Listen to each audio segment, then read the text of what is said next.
Welcome to the Top 200 podcast with your host, Herschel Freund. Alright, what's up everybody? Herschel Freund from High School Top 200. Welcome back to the Monday Morning Media Podcast. I'm Herschel Freund. I run High School Top 200. Welcome back. Let me if you're not on my socials like Facebook or Instagram, TikTok, or even on my website, which is a $5 subscription monthly, hstop200.com. Go sign up. $5 monthly subscription. Jump on my Facebook, which is High School Top 200 as well, and HS Top 200 on TikTok and also on Instagram. Make sure you jump on, tell all your mates and your family and stuff like that to jump on, support everybody that's playing first 15 rugby this year. But yeah, get up my social numbers. I've really got to work on it properly. I know I say that all the time, but it's just something that I'm just not that great at sort of promoting and pushing. But yeah, jump on, make sure you like, follow and like, all that kind of stuff. So we can get the word out about first 15 rugby. Something I really love doing. I really love covering. I like doing this kind of work, and helping out the boys and sort of shedding some light on something that a lot of people don't follow. And so sorry if the sound is a bit funny. I don't have my mic on connected today. My daughter used it for some singing stuff, broke my mic, and did the classic didn't tell me until I found it, and then now I've got this. So she won't be getting allowance, and she'll be paying for my new microphone that I'm going to get, which hopefully will bring better sound. Let's get started with some of the games. Let's get started with that Southern competition that came out, because people are asking me about it too. And I do have some problems with it, but generally I think it's like a pretty cool idea. From the stuff that I've been hearing behind the scenes, I know everybody sort of on the surface thinks that it's more just about rugby. Well, I kind of looked at it more and I thought, well, rugby's like the cool side of it. So apart from that, I was looking at it from the point of view as just cool. Rugby's going to be a big part of it, but also if I was like a university, right? Like if I was Lincoln University, or if I was Otago, if I was something like that, or if I, all these trade schools that are out there, what's that university down in Invercargill, but if that was me, I would invite every team to come through. If I was a rugby club from these areas, I would invite every single team that comes through to either my club, to my university, to my trade school, and I would be asking teams like coaches and schools if I could pitch to the boys, and whatever else is, whatever other team is linked onto it, like a basketball program, or if they've got soccer or hockey or whatever, I would take that opportunity to promote whoever I represent, and then try and get boys to move there when they finish school. See, I didn't see it as just rugby. And when they wrote the article and they said, no, this is an opportunity for, I was thinking it from the standpoint of cool, we got the rugby, but also, let's say that someone from Nelson College, right? One of the boys from Nelson was going, I want to go to Otago when I finish school. I want to go study down there. Let's say they go to Otago to play Otago boys, and they get to Dunedin and they go to the university, and then they all of a sudden don't like sort of the feeling of the place. They don't really like the aesthetics. They're not too sure on the layout of the city or how things are run. And then they all of a sudden change their mind, and then they end up going down to Invercargill, playing Southland boys, and then they look at it and they go, oh, this is actually a better place than I thought it was supposed to be. And I've been to Invercargill. I spent 6 months down there on my mission. I didn't really like it, but I was there for my mission. Nobody likes missionaries coming to their house. So I didn't get the full introduction of how good Invercargill can be. But I know so many people that have gone down to Invercargill to study, and they found it great, and they've actually stayed down there. So I can understand the pitch of it when it comes to a boy looking for different options educationally, maybe looking for different options in a different field and profession, using rugby as the tool to get to these places, using rugby as the vehicle to get to these places. Now, I heard that it wasn't just rugby.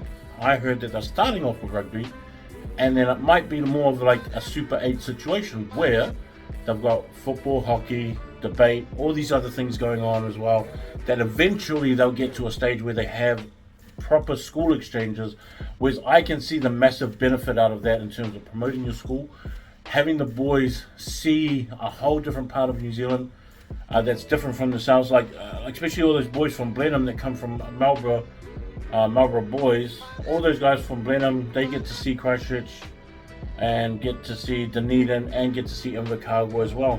And so, apart from the rugby side of it, I can see if those things are going to be the benefit, I would gladly invest in this kind of thing for my students at the school.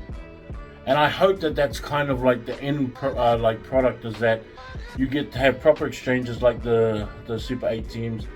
Your boys get to travel, they get to see different parts of a different part of the island, and be able to properly work out where they want to be the next year, or where they want to be in a couple of years. And like for me, I would be, if I was the Hurricanes, I would take that trip to Nelson and to Blenheim and see all the different talent that's there, and also make my pitch too. That's how I'll do it. I would do those things. I would be Victoria University, and I'll go over and go, hey boys, come over here. If I was one of those clubs like Ori's or whatever, Maris or whatever you guys got, like, why not make that trip over and go, this is our card, give us a call, have a look at this is what we offer. And I would do the same thing. I would use Nelson as that platform for us. So I don't see it just as a rugby point of view. I see rugby being the starting. I mean, like, high school top 200 is supposed to not just be rugby. High school top 200 is supposed to be every single high school sport, and it's supposed to be for boys and girls. It's supposed to be every sport, and it's supposed to be a platform of a recruiting platform. It's not just supposed to be rugby. Rugby was just how I wanted to start it. And I've told people so many times, if I had my choice, I would start with basketball. And I would probably start with girls basketball. Because from a recruiting standpoint, girls players do a lot better than what boys players do. Now you can look at Stephen Adams and goes, well, that's a different story. I go, well, he's 7 foot and a monster. That's different.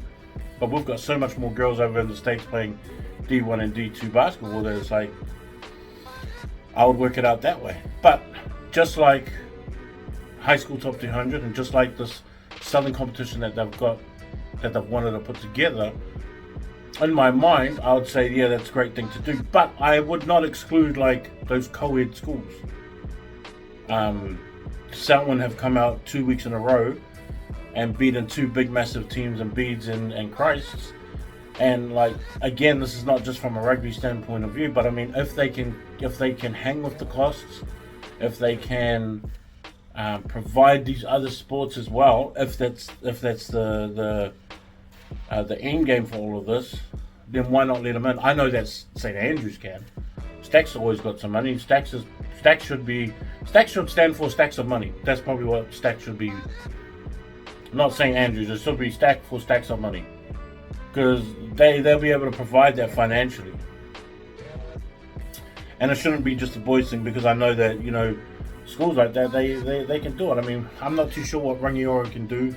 I'm not too sure what Selwyn combined with all those schools can do, but I wouldn't just automatically exclude them. That's not what I would do.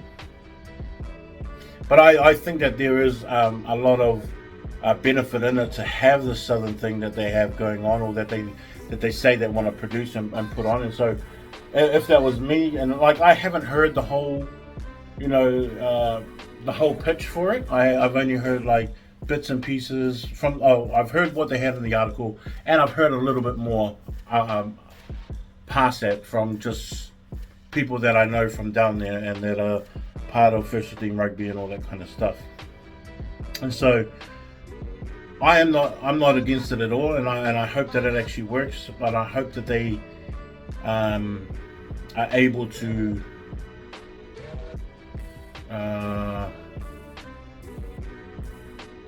I hope they're able to plan it properly and to be able to make sure there's something sustainable.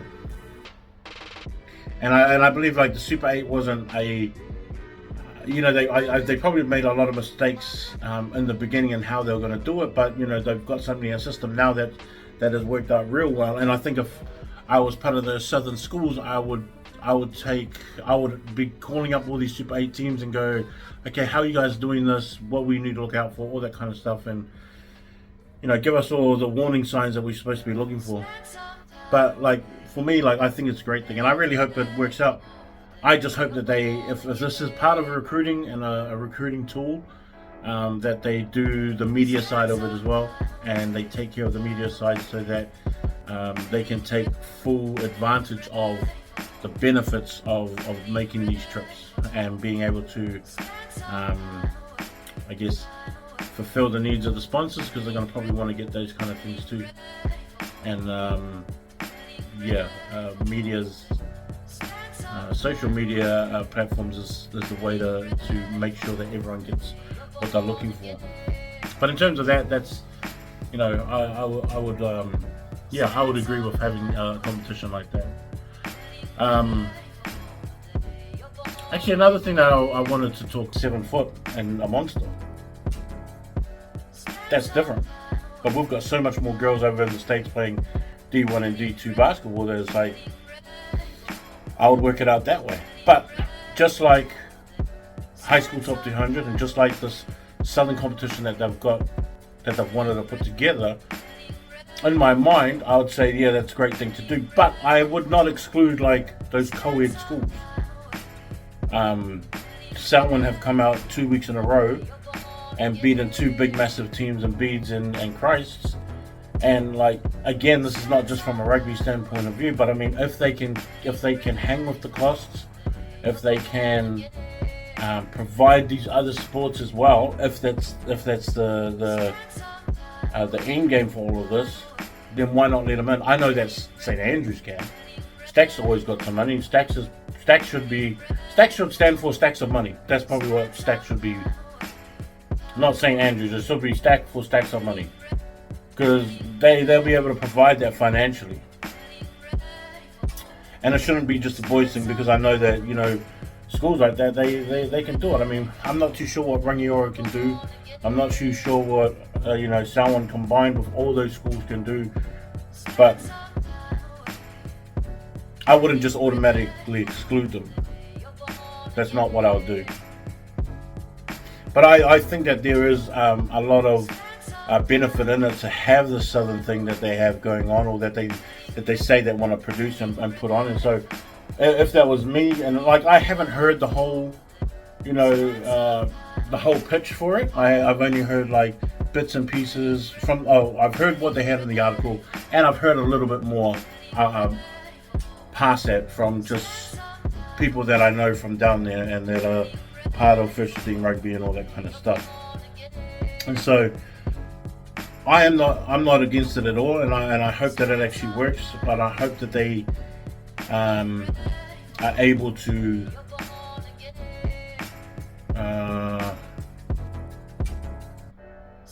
I hope they're able to plan it properly and to be able to make sure there's something sustainable.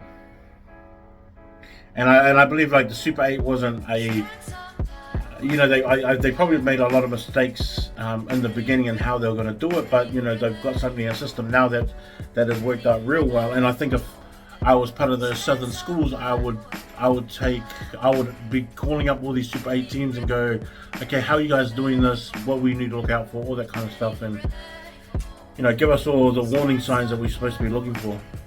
But like for me, like I think it's a great thing, and I really hope it works out. I just hope that they, if this is part of recruiting and a recruiting tool, that they do the media side of it as well, and they take care of the media side so that they can take full advantage of the benefits of making these trips and being able to, I guess, fulfill the needs of the sponsors, because they're going to probably want to get those kind of things too. And media's social media platforms is the way to make sure that everyone gets what they're looking for. But in terms of that, that's, you know, I would agree with having a competition like that. Actually, another thing that I wanted to talk about, and that I've been hearing about too, is like, I think they need to redo a national competition. I've talked about this obviously every year or every other year, but I feel like you got to keep talking about it, because there's new parents every single year. There's new parents that come and go from under 15s and all that kind of stuff, and some people don't understand how this under 15 thing works. But the under 15 national tournament is the same teams every single year in the national in the under 15s national competition. So even if your under 15 team wins, you know, Auckland or Dunedin or wherever your area is, they might not necessarily get to go to under 15 nationals, and so that's why you've got Hurricanes under 15s and the South Island under 15s, and then you also got the CNI under 15s too. So for me, I mean, I would open it up to as much teams that want to participate, but I would also make sure that the strongest teams are there. And it does take homework. It takes homework from a rugby side of it, making sure that they know what returning players are coming back from year 9s and year 10s, things like that, making sure that the biggest schools are there. I mean, I think Sacred Heart is probably one of the biggest losers in this, because they consistently have, I think them and St. Peter's from Auckland consistently have strong under 15 programs, yet they can't go to nationals. De La Salle is another one that probably misses out a lot. St. Kitts sometimes has a good under 15 teams that are pretty strong. I feel sorry for King's High School, who also is another under 15s. I think King's College is another one too. King's High School. This is also where you would see some of the smaller schools that have good under 15s teams, because they have not yet been recruited, and so you'll see these younger teams from the smaller schools have these like dream runs, and they'll be able to show what they can do. Like Tangaroa College, they produce some really good under 15s players and under 15 teams, and then they get recruited and all that kind of stuff. But they always have like a really good program in terms of under 15s. Now this national thing should be opened out to where you have all the Super 8 teams, which are all pretty strong.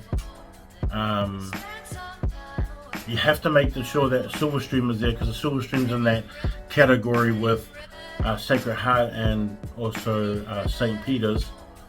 And if I was Sacred Heart, I would go down to the Hurricanes under 15 tournament too, because that's another good tournament to go to. And then you'll have Kelston Boys there, who's another big loser in this as well, where they don't get to go to a tournament, and that would be another good one to go to. Nelson College is another one that misses out, but they go to the under 15s South Island one. Timaru Boys last year they won the South Island under 15s tournament, and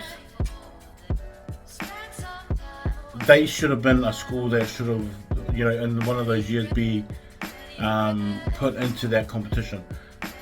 And look, there's some schools that probably shouldn't go to this under 15s nationals, and I think if other countries were watching our under 15s based on that, they would say that there's like a big massive gap between some of the schools and others. Like, there's been some really bad years that Wellington College has had, that St. Pat's Town has had, that Massey used to have, and now they dropped out. I heard Gisborne used to be a part of it, they dropped out. Wesley College has had some really weak under 15 teams, you know. St. Bede sometimes has some, Otago Boys that have sometimes, and the only ones consistently strong have been Hamilton, Rotorua. Tauronga's had some really weak ones in the past, but have had some strong ones, you know, recently. And so, like, there have been times where some of those schools haven't deserved to be there, and definitely should have been swapped out for some other schools. I think maybe there should be like a record, you know, maybe by a certain month, like by May or June or something like that, that you should be able to make a bid for yourself, I think. Show the teams that you're beating, show the competition that you're in, you know, all those kind of things, and then sort of make a case for why you should be invited to it, and then have like a panel of, you know, schools looking at it and go, yeah, they should be able to go into this year and all that kind of stuff, and work it out. But something needs to be done. Let's get to some games that I went to. First off was Rotorua Boys and Wesley. First off, Rotorua needs to find a kicker, because they are going to lose some close games based on not being able to kick goals. And they just couldn't hit one. I think they got one. But even like us on the sidelines, after the first couple, we're like, oh, okay, yeah, that's fine. And then they kept missing. We're like, is someone gonna hit a field goal yet or something? You know, kind of waiting for that moment. You know, scoring 5 at a time is great, but when you think about the big teams that they have to come up against, and I mean, they played Tauranga Boys this week. If it comes down to a goal, it's just like, I wouldn't have faith in that, to be honest. And in my honest opinion, I wouldn't have faith in that. I wouldn't have faith that we have a kicker good enough just to kick a goal. And you kind of just have to win by 5s. If that's the case, it's like, okay, be offensively strong, that you can just opt for a line out and you could try and score tries. But apart from that, you know, like, Rotorua Boys, obviously back from like their time in Australia, got a bit touched up by Nudgy, which hurts me, because I don't really like Nudgy either, because it's just one of those schools that I can't stand. But Nudgy's a beast of a team, and Rotorua got taught a lesson, and I hope that they find that lesson from that game, and then they bring it into the Super 8, because that was such a good game to play, I think. And being back in New Zealand now, I'm having to play Wesley. You could see like glimpses of what they were trying to do, and watching their set pieces and trying to find their timing was good, because I thought that when they needed a reset, they reset. When they needed to get back on track, it was okay for someone like Hunter, Weaver, or Luke, or even Nate, just to reset it, and Tiariki to reset it and start it again. You know, just take a simple ball up, take a couple of phases around, and then, you know, just start from there. And so, like, it was cool to see that they were able to do that, and it worked out. Because there were times where Wesley's defense was so strong. You know, Viliami and Seti, the 2 locks, who had really big games, along with Jope, the hooker. In that forward pack, I think this is like we have properly seen, besides that Nudgy game, a forward pack really try and kind of hold Rotorua Boys. And they were able to sort of reset it, like I was saying, they were able to reset it again and find their platform to attack off, and then they just went from there. And I thought that was like pretty cool and important, because then if Cody or Bronson weren't there for that next phase, they were able to at least set it up again, just have one off, 2 runners, reset their shape, and then go at it again. Or someone like the halfback, Te Mana, him as the halfback, and then having Issy at the back at 15, being able to call it on the run, see that things weren't working, make sure someone like Cody or Jasper or Luke or someone like that hit it up, have Solomon hit it up, who had also a big game as well at 6, and then just reset it again, and then make sure that these guys were in there as well, like Ryland, the second 5 guy, was it Ryland or Heiki? I think his name was the second 5 anyway for Rotorua boys. He had a massive game, and I think with the way that they structure their set pieces and shape their offense, it has to go through him a few times and have him crash a few times and have him, because he's such a big dude, but he's also real nimble and quick on his feet, that it's hard to sort of depict how he's going to initiate this contact. And sometimes he'll run straight at you and then be out on your outside just in a flash, and then he's making these sort of breaks down, down the field, and then you see all these guys sort of run in like Luke and that, or run in and back him up from the wing. But it was kind of like those kind of attacks, and they were scoring a lot of them through their forwards, but moving the ball through the backs and their hands and stuff like that, I thought it was like real good. I thought it was real good from them, and I hope this sticks. I hope this sticks for Raukura, because it is a young team, but also they're really talented, and you can see how much work that they've put into it. I think for Wesley, the number 8, Malachi, who I found that was a year 11, he had some big, massive runs. They were a bit unorganized, and then I think Lucas, Eti, and Oliver, who were the 10, 12, and 13, they just had no timing between them, and then Levi at fullback would have to sort of clean it up, and even though he did have that control defensively from the back, he could only do it so much, and Wesley needed to simplify what they were doing first before they started expanding and then stretching the field. Have everything come back inwards and direct everything towards back to the middle of the field, and have them have the tight 5 sort of charge up the middle of the field instead of spreading them out wide and sort of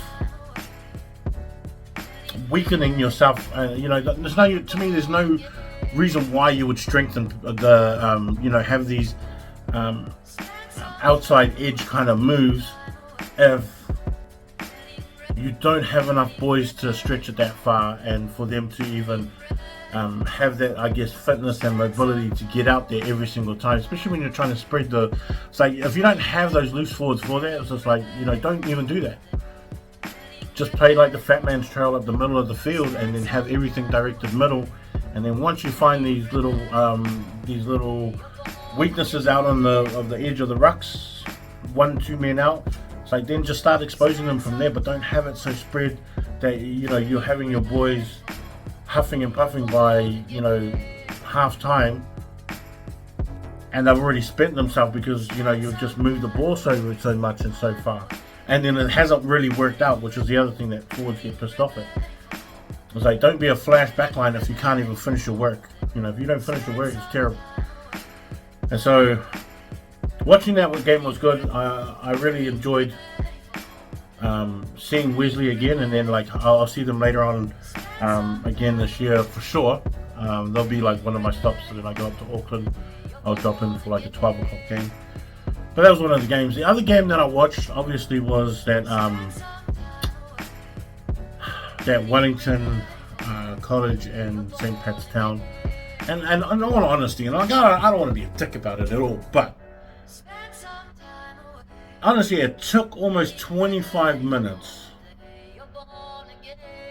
and almost all the way to half-time, to be honest, for the two teams just to settle down. And I understand 10 minutes getting into the game, but it was like 20 minutes. I looked at the clock and I was thinking, why are these boys... It was such an ugly game. It was so stop-start. It was real simple mistakes. And I understand it because of the feeling of it for the first 10 minutes. But at some point, you're going to have to say, can you guys stop effing around and just, settle down? It went on for 25 minutes, almost 30 minutes. And then even from there, it took so long for any of these guys to find some kind of consistency in the game. And I'm not even just talking about one team, I'm talking about both of them. I'm talking about both of them. The Raukura kid was probably like the only one that I thought had a consistent game out of everyone on the field. I mean, Archie was like good. Zacadius did alright. Ethan was fine. Remy was good in the lineouts.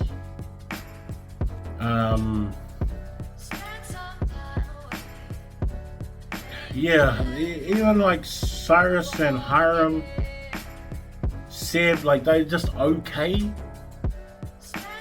But it's hard, like when you've got a team, two teams of talented players, and they just can't settle down. And they get too lost in the moment that it's like they couldn't even get out of the moment.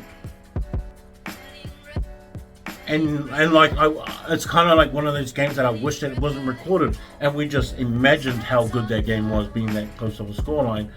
But really, if you watch the game, you're just like, how much playable rugby was even in this game? And I bet you, if you see both of these teams next week, they're not even making these same mistakes that they did in this game. Like, I bet you they're I know Wellington College is totally different. And Patstown is probably totally different too. But for some reason, both of these teams in this one game, they just couldn't settle down. They just couldn't get to what they wanted to do, I think. And it was frustrating for me to watch, because I knew that this wasn't what they wanted, and I knew that even people watching the game was just like, man, what the hell is this? And you just couldn't get any kind of good reading from this game of any of the players. Like, Okuso was probably the only one that I really enjoyed watching, and he played that whole game. And so, even in terms of what I would say about it is just I don't really know, because it was just messy. It was just messy. And everyone that was, even the guys that I have ranked, just okay. Even the guys that I look at for year 12s and year 11s, just okay. And then I just found some new players that I thought, maybe they should be ranked. But I wouldn't fully take it just from this game. I'd have a look over the other stuff, because this game, to me, I wish both teams would just forget it. And if they play, I think they play again, I bet it'll be a totally different game. Just a weird one for me. That's what I thought. I just thought it was weird. Now, the game that I went up to Auckland, I went to Avondale, and I went to Avondale specifically for Avondale because they have 3-0. Everything I was reading about it, the sort of highlights that I'd seen of them, I thought, cool. But that Southern Cross, man, it took almost right to the end of the game for any try to be scored. And it wasn't messy stuff either. These teams were really going at it. There were heaps of line breaks, there were heaps of try-saving tackles, there were heaps of, there was heaps of action throughout the whole game. And Avondale had the better shape. And here's the thing about South Auckland teams. And you've got to understand, Southern Cross campus is not a rugby school. They are pretty much what St. Paul's is. These are guys are rugby league players that just, I guess, want to have a hit out. They have no care in the world, honestly, for rugby. But I think Auckland Rugby is, and the 1A is lucky that Southern Cross is not into rugby, because if they are, and if they ever get into rugby with some really good coaches and just some equipment for the school, that should be a 1A school. And consistently be a 1A school. I've seen Southern Cross over the last 10 years, maybe 6-7 times. And every time I've watched them, I've always picked out players and I thought, I wish he was going to Hamilton Boys. I wish he was at St. Paul's Collegiate. I wish he was down at Hastings. I wish he was at, De La Salle College. I wish that kid was, went to St. Kinnigan's or King's. Because these guys are such good players. And the worst thing is that, like, even with the game on Saturday, and I've got to find the team list, and I've got to find it somewhere. I know I've seen it, but they had a lock who was number 5, their number 8, and their number 10. Is that if I was in the Chiefs organization, or even Waikato's, talent spotters and their scouts, I would go after these 3 players, 100%. And I would bring them down here to Hamilton, I'd put them in club rugby, and then I would try and develop them from there. Because this number 5, number 8, and number 10, and I don't even know if they're signed up with League or Warriors or whatever, but I would 100% take them in. They were just such good players. Physical as the number 5 was a hard head. Number 8 was trying to calm him down, but the number 5 was really, really good. And he reminds me of, he's like a kind of like a Scott Barrett, and I guess if you're like an old school fella like Jono Gibbs, he'll be like that. Undersized lock, heavy as looking dude. But he's a good ball carrier. That was like what was so good about this dude, is that he was making sure that ball, he was taking the hits, giving the ball into the gap, and he was making sure that everybody that ran off him was getting at least some kind of momentum and was at least making some kind of yardage after the hit. They had this number 3 that also I liked too. Their tight head prop was, and like the tight head prop obviously has no skills when it comes to scrumming, has no skills when it comes to lifting in the lineouts. But when he cleaned them out of the rucks, he was cleaning them out. It was almost like, well, I can't scrum and I don't know how to lift in the lineouts, but when I can clean someone off like this, I'm going to use everything in, because he was smashing dudes out of the way. He's another guy that as well that I would just work with him in the scrums. There were so many of these guys. The number 13 I thought was great too. The other side of it was Avondale, is that Avondale had the rugby knowledge. Jerome and Uppy, who were the 2 locks,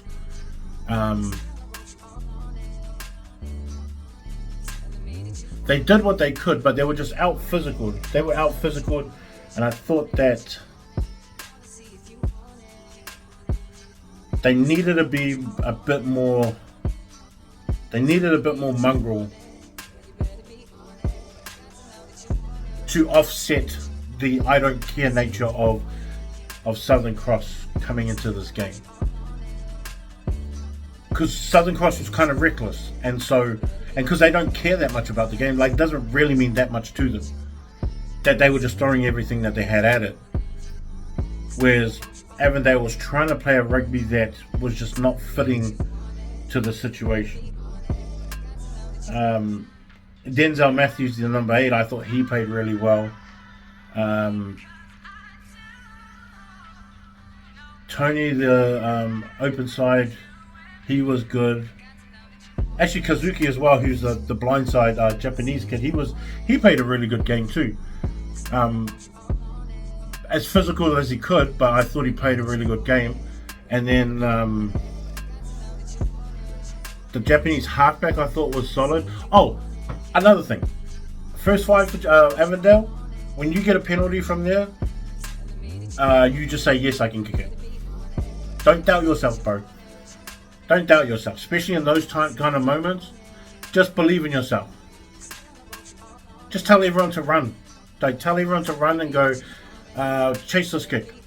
But I'm going to try and kick this over. And just from what I was hearing on the sideline, everyone knew that you weren't confident. Just believe in yourself, bro. It wasn't that far.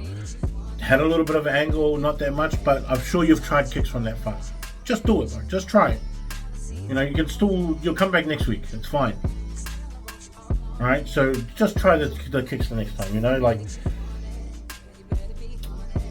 he had an alright game from then on throughout the rest of the game as well. The other one I liked was the Richard, the winger.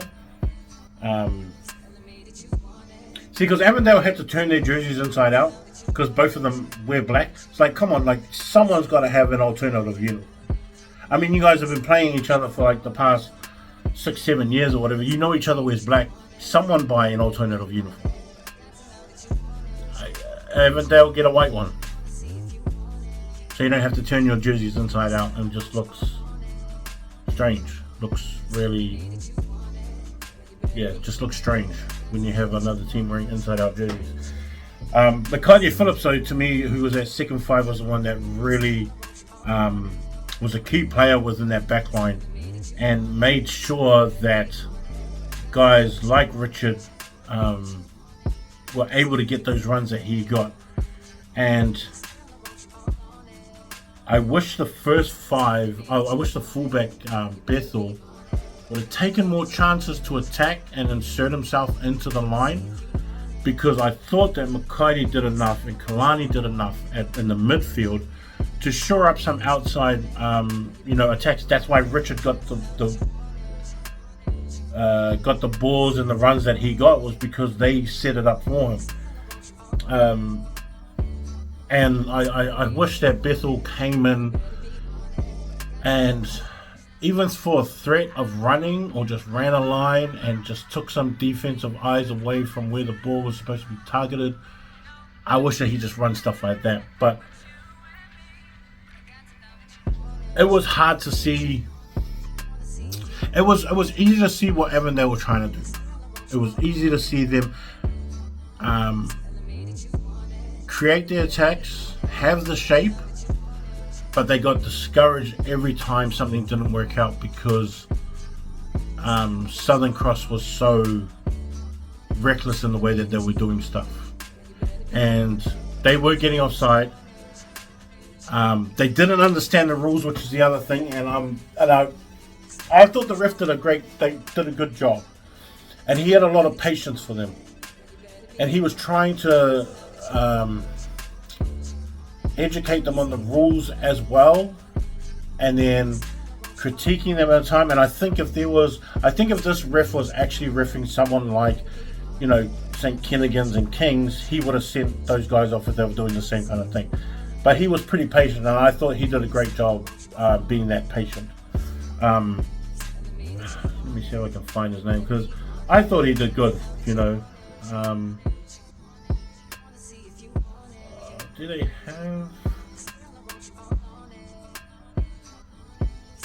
no, they don't have... I thought they have the refs' names in these lineups. But anyways, I just thought it was good. Avondale's got to bounce back. I don't know who they have after King's birthday. Or this weekend? No, yeah, it's after King's birthday. But, they've got to get back to winning. They've got to let this game go. Southern Cross, man, like, everyone's so lucky that this school doesn't get into rugby.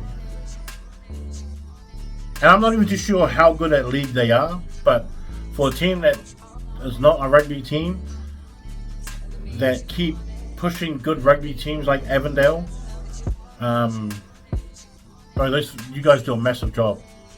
Like, good on you, fellas. Yeah. So the other game I went to was, and I thought,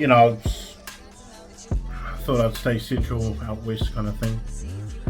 And so I thought I'd go and see my dad's alma mater and MAGS. MAGS had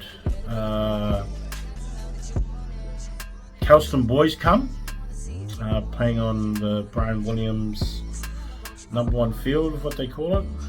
And I had seen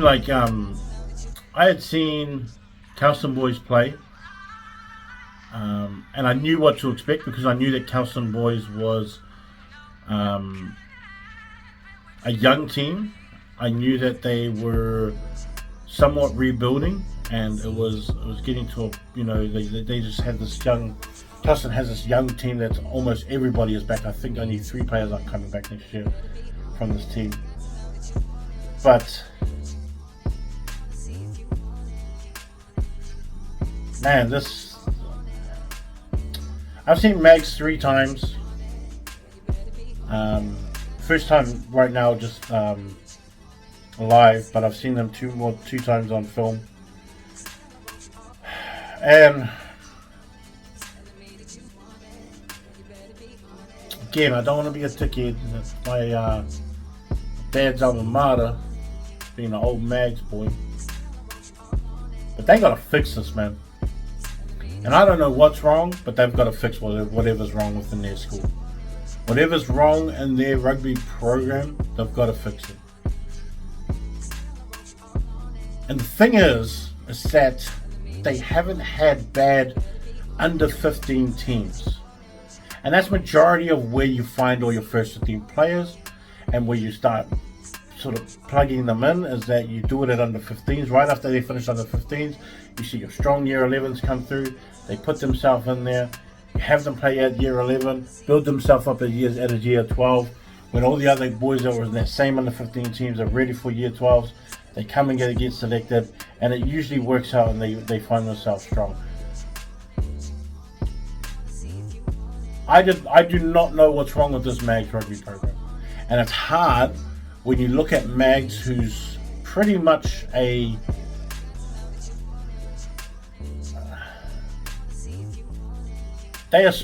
are a sports institute. They pretty much are a sports institute. They're a sports school who have great academics, but they are a sports school. They're an academy. It's a sports academy. The netball is great. The basketball is great. The football is great. The league is great. I heard their debate team's pretty mean. They've got a rowing team, and all of these guys are high, elite kind of athletes and players, or they're there for that purpose of becoming elite. And it was built on rugby. It really was built on rugby, and I don't know what is going on. And they have to change it, because this is not the first year. It's just year after year just been going down slowly and slowly. Liam Yasu, who's to me the best player on this team, along with Gyros. Liam wasn't even on the field. He was on the bench, came on for like 10 minutes. And it was like, well, 14-40 as the end score is like, why wouldn't you just put him on earlier? Then you feel sorry for like Tyler, who did his best. Justin McGrath had a pretty decent day. Was pretty much just at the bottom of the ruck, every single ruck, just from tackling all day. And on a MAG standpoint of view, like, they had no attacking. They had no good set pieces where they were really dominant, and they had a way bigger forward pack, that when they got going as a forward pack, they were good. But they didn't really position themselves a lot to be able to control it from a forward pack point of view. Like Big Alexander Tour, who's the prop, they didn't use him much, and I wasn't too sure why. It's like they didn't have set plays for him. I would like to see Jarai run it a little bit more, because he's a really good runner. He's a really good ball carrier who can get your team going, and then having just like that one option after another, to have Alexander run it, to have Nadu run it, to have like Rico, who's a pretty good ball carrier as well. having these boys all carry that ball, making meters. What's his name? Nathan Ngawatu, who was at first 5, really didn't see the ball that much. And I felt sorry for guys like Mark Davis and even Christensen in the midfield, where it felt like they were just chasing all day. And they were just chasing and defending and making tackles. And Finn McJury, who was the fullback, trying to make something work, but it just wasn't happening. It just wasn't happening, and I kind of felt sorry for him too, because you knew that you get to some point of the game, you know what the score is, that it hasn't been good, and then he gets to a point and he's just trying. He was just trying. And I just felt sorry. I felt sorry for him because it looked like his efforts were taken for granted, because they just couldn't do anything at that point of the game. They just couldn't do. Yeah, they just couldn't do anything from that position that they were in, and I really did feel sorry for them. And then you look on the other side where you had like Satali Fretton, who was the number 8. Him and Vuni Valu at number 6. Those two had massive games, along with John Pupa, who was the other guy, the prop. Like, those 3 guys carried the ball massively. Those guys were just big ball carriers. Louis just did his thing at hooker. Because Louis kind of acts like as he's like another open side.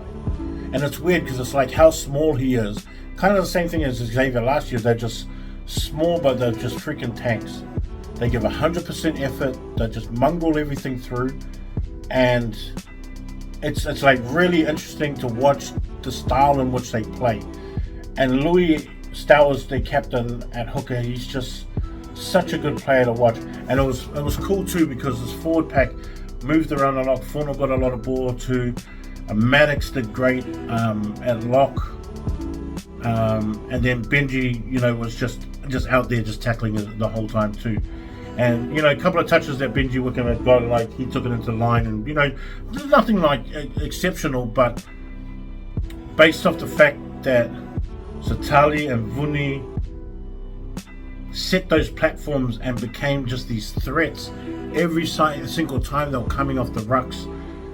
One of these guys, or John Pupo as well, who they were just finding these gaps in the line, and they were just smashing into the line, driving Mags back, and they just couldn't get anywhere. And then like the 2 brothers, Flynn and Max.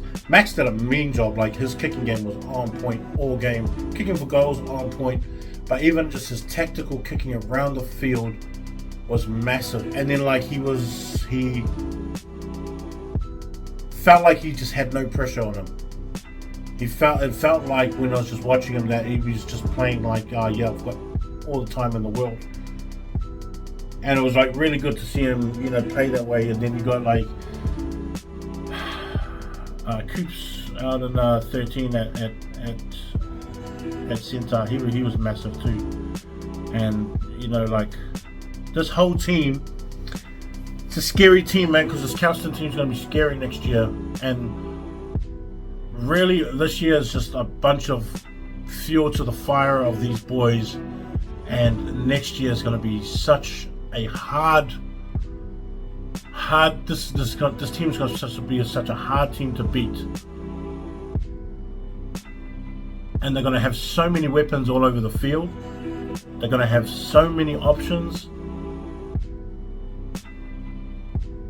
They've got so many nippy runners, which is the other problem, is that like these runners, they don't just run lines, they run in and out of lines, and then they're like really good on the run, noticing the options, and then also being able to execute. And they all kind of play on the same wavelength of they know each each other's tendencies in the way that they use their footwork. So some guys would hang back, like Coops will hang back, let Jeremiah go in, let him dance around a little bit, find a hole, smash through. Then you've got like Kian and like that kind of stuff. Hinkley came in after. Who was it? Dylan Brown was the other one that came in after. All these guys just had their turn, but they were all on the same wavelength. They all knew exactly what each other was doing. Such a cool game to watch, and as impressive as Kelston was, I just watched Mags with this confused look at how did they get to this point? Because it shouldn't be like this. No, it shouldn't be like this. How did they get to this point where now they're in this situation where that's what they're in now, you know?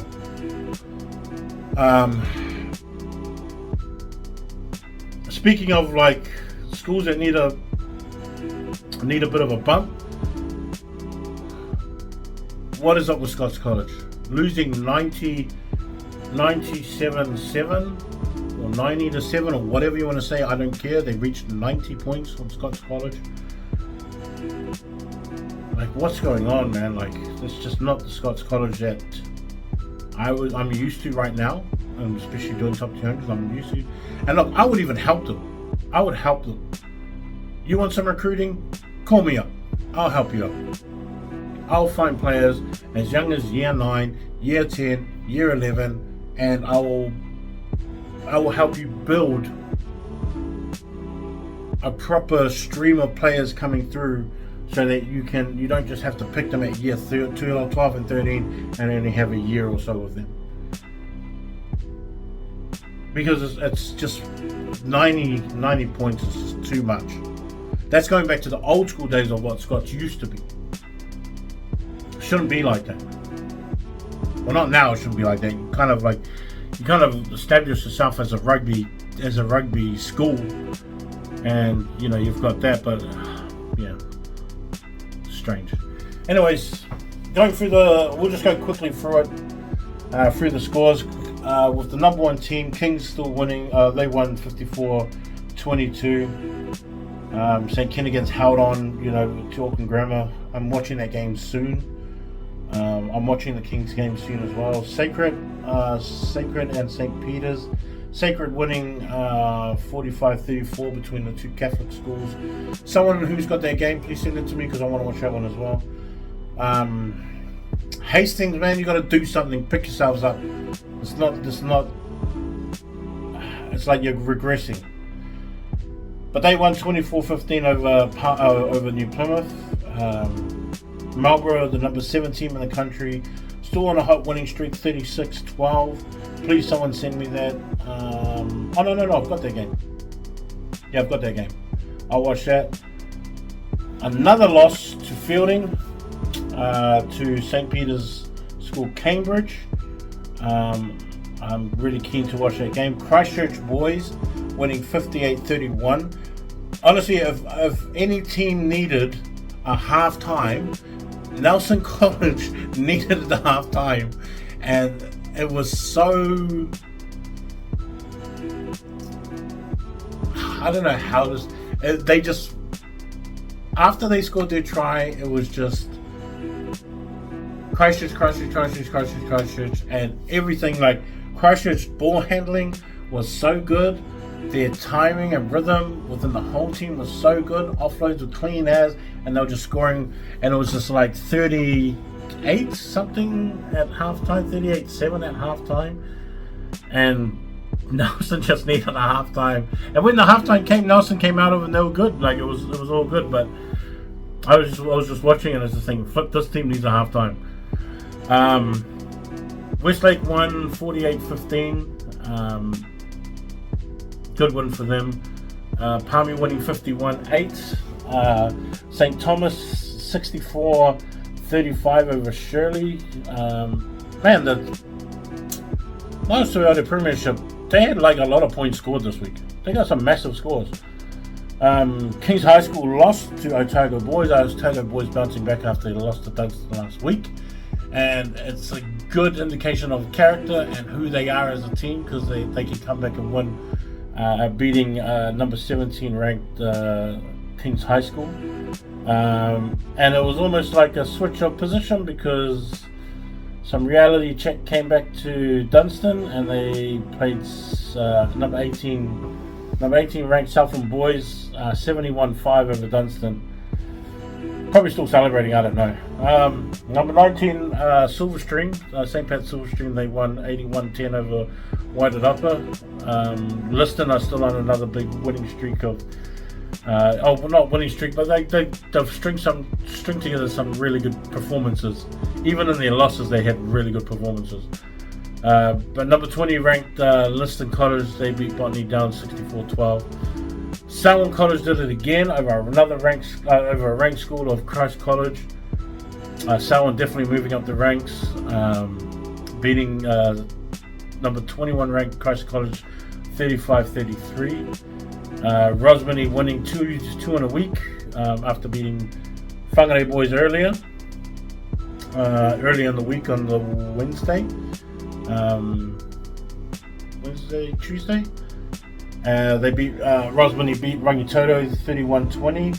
Lindisfarne had a massive score against St. John's Hamilton 61-19, and then St. Paul's Collegiate beat Wesley College 24-20.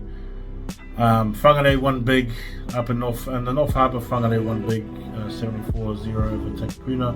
Massey beat Orewa 41-14.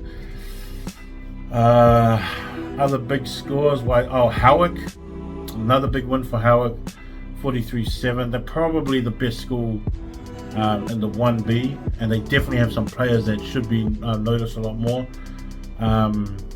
Pakuranga won over Sir Edmund Hillary College Collegiate 31-22. McLean's College is like another team that's up there. They won 41-15 over Onehunga.